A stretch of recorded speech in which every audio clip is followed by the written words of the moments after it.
November reading recap. Are you ready for it? I read 19 books. Actually, that's not right because I read Fourth Wing and Iron Flame again and I marked it up and those aren't on there. So, look at this on here. We'll talk about that in a sec. But 21 books. Yeah, I'm crazy. I thought I was going to tone it down, but I did another book challenge. So, there, it went out the window and there were some vacation days for Thanksgiving. So, let's dive in, shall we?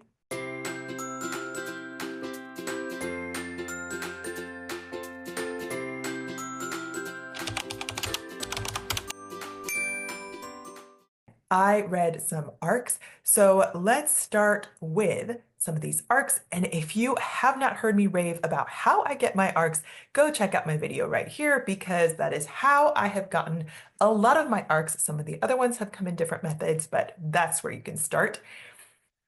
The first one, Tessa Bailey Dream Girl Drama. This is a spicy romance. Tessa Bailey does spicy romances, right? I gave it a 3.5 stars. It was just kind of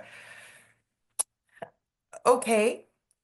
This was my first Tessa Bailey book, so I will read more of hers. If you have recommendations on any of the authors that I talk about, drop them. Drop them in the comments. You know what to do. I love hearing from you. This one was just okay. So 3.5.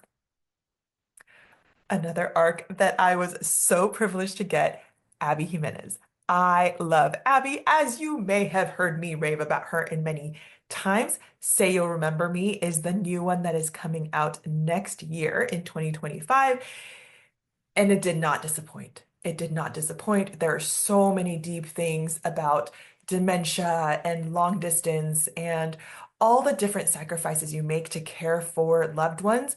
And this just hit in so many different ways. I was crying, I was bawling. Oh, it was a mess, but it put me back together in such a fabulous Abby way. The other arc I read was Eat, Post, Like, and it was fantastic. I know it kind of sounds like Eat, Pray, Love, but this was with like a foodie Instagram spin on things. She loses her boyfriend. He dies tragically, unexpectedly, and was the surprise person behind the faceless viral account for foodies. And he had this whole plan, and she worked too much. And it was always a in the future, someday, all these kinds of things. And you couldn't do them someday with her boyfriend who was fantastic and wanted more of her time. And friends, this is a wake-up call. Maybe it just hit home for me because it is a wake-up call of figuring out what is important in your life. I'm hitting my 40s. If you haven't watched my video about turning 40 and my reflections on priorities of life and big transitions, go to this video right here because that is on my other channel. But that may also be why this was a 5-star read for me. It hit home. It made me cry. It made me just think, thoughtful, everything. Loved it. Comes out next year. Speaking of not putting things off for someday, one of the books I read is called Someday is Today by Matthew Dix. And this is more of a self-help productivity book. It is nonfiction, and they are outlining very tangible, actionable steps and things you can do so that you make your way towards your goals. You're not saying, oh, I'll do that someday, I'll do that someday, and just keep putting it off. You can do things in small chunks of time. There are mindset things that you can shift so that you take these little steps every single day. Take advantage of the 10 minutes that are in your day where you have to wait for something, you have to pause and do something else. Take whatever time you have, make those little baby steps towards your goals. Some days today. Fantastic stories and things that you can apply immediately, right away. Do it. Another thoughtful book I read was Louder Than Lies by my friend Ellie Camp. I'm so excited for her to have written this book, and it plays into her strengths as a history teacher in the past. And this is for just putting a voice to Asian Americanness and the struggles that are there, the different ways in which we identify what has molded us into the Asian Americanness that exists now in our brains and society, and where it can actually go once we free ourselves, once we see all these different things that are ingrained in society that have put us where we are. And so, for anybody that is Asian, Asian American, or have any sort of Asian American person you know, which should be everyone, it is a fantastic read a, mi- a te- through a lens of history as well as a change for the future. Two other nonfiction books I read. One was Stephen Covey, The Seven Habits of Highly Effective Families, because I've read The Seven Habits of Highly Effective People way back in the day, but this one was specifically for families, and a lot of the things I absolutely agreed with, but it was written and told in a very old way, so I kind of had a hard time connecting to the audiobook in the oldness of it. And I know it was written a while ago, guys, so I shouldn't hold that against it, but alas. And yes, it has good things to say. It just wasn't particularly new to me. The Gift of Failure by Jessica Lahey was fantastic. Great reminder that we need to fail. Our kids need to learn to fail, and we need to learn to let go so that they can fail. They can make those mistakes now, and it's actually a gift. It's actually a gift, and we all need to remember that for ourselves too. Shall we go into some of the spicy books? Because I've read some spicy and some spicy holiday books. I have some audiobooks. Love audiobooks. If you have not heard me talk about audiobooks and my favorite audiobooks, go here because that is where I've compared all kinds of audiobooks, how I like to get them, my favorite ones, and some of these are absolutely on there. Let's start with Lights Out. It is dark. It is a stalker rom-com, and I did not expect it to be so funny, but it absolutely is. And I go into much more detail about why I love it on audio. If you read the book, definitely go listen to an audiobook. It just takes it to a whole new level. That is the case with a lot of these that I'm going to talk about. That Lights Out by Navessa Allen, fantastic. Even if you're usually not a dark romance kind of person, you're gonna want to go get this. And as long as you're okay with spice, as long as you're okay with really morally gray, it's great. Josh is the main character. He has basically like an OnlyFans with a mask. And so he is the masked man that sets their straps for all these things, makes videos, and there is a girl there's a female main character that is obsessed with that person, never thinks that she is actually going to meet him or know him in person, and he ends up stalking her in a nice way. I don't want to spoil anything for those that haven't read it, but it is sweet. It is funny. It is just a delight in so many different ways. And it does get spicy, it gets fun, it gets um, dark, it gets all of the things that you might want in a book. And there are others in the series, at least the second one is coming out next year. So more to come. I also did a little binging of Audible audiobooks because this was the last month I had the trial. And so I did the accidental dating experiment. I actually went because of Jacob Morgan and went to read this to see if his other audiobooks were as good as Lights Out as well. It was okay. Um, it was forced proximity. It had feelings before, suppressed them, and then they got brought up again in this forced proximity relationship. So it was cute. Nothing that blew me away, but Accidental Dating Experiment by Lauren Blakely.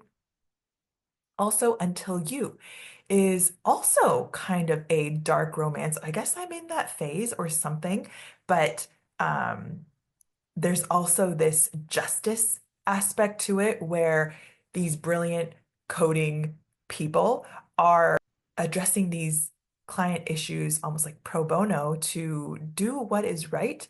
And it's kind of like a vigilante thing, right? But the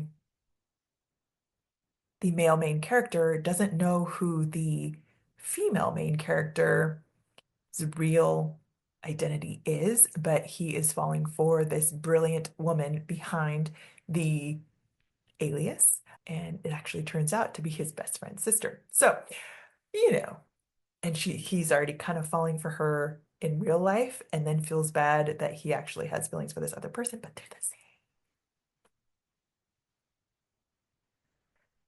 The Love of My Afterlife has been one that is very popular on Book Talk, so I wanted to read it, and it was cute. It is a story about a girl that dies, but then she goes into this afterlife, meets this counselor of the afterlife, and while in that office, meets the guy that she really thinks is the one, but then he actually gets sent back to Earth because he wasn't supposed to die. And so now she gets a chance to go find him, and if they can make it work, then she gets to stay on Earth. But it turns out that person was not the one that she was meant to be with. And all of this unfolds because she has, I believe, a week to make this all happen. And I think we can all guess what happens because obviously it has to end in a happily ever after. But there is so much that happens, so much that made me giggle and laugh. I appreciated the humor that came out of it, and there was so much sweetness that I was not expecting. So I loved it. I loved it. I also listened to two Audible originals by Cara Bastone because if you saw my October one, I read Promise Me Sunshine as an arc, and I absolutely loved that book. And so I wanted to read more of Cara's books. There are some that are free on Kindle Unlimited and as audio on Audible Plus. And so I listened to Call Me Maybe and Sweet Talk. And if you listen to the audio, they're actually almost like dramatized versions. So that was kind of neat for both of those because a lot of it is set on a phone. And one of them was a girl who had IT issues, so calls IT, and the IT guy she ends up talking to for a lot longer than a normal IT person, right? So it is very cute, and the audio is great for both of them. If you go check out any of the Cara Bastone books, check it out on audio too. And it was Thanksgiving in November, so before you get into the Christmas holiday stuff, I did read A Match Made for Thanksgiving by Jackie Lau, and it was cute. I get the sentiment of families coming together, Asian families especially, and then wanting to matchmake and wanting to be up in your kids' business about significant others and things like that. It was just okay. Holiday reads. You ready? I read a mini short from Amazon Original, Cruel Winter with You by Ali Hazelwood. She has written a lot of popular books. I wanted to check out this, and it was cute. It was cute. I did give it 4 stars. That might have been a little generous, actually, now in thinking about it. It doesn't like really stick with me, but it was a cute, short holiday read. Can I Tell You Something by Holly June Smith was also a very popular audiobook recommendation on Book Talk and Book Wherever Social. I was not a huge fan. The in-between solos by the male main character just didn't really do it for me. It is spicy, so if you don't want super spicy, then don't read it, but it just came highly recommended and it fell kind of short for me.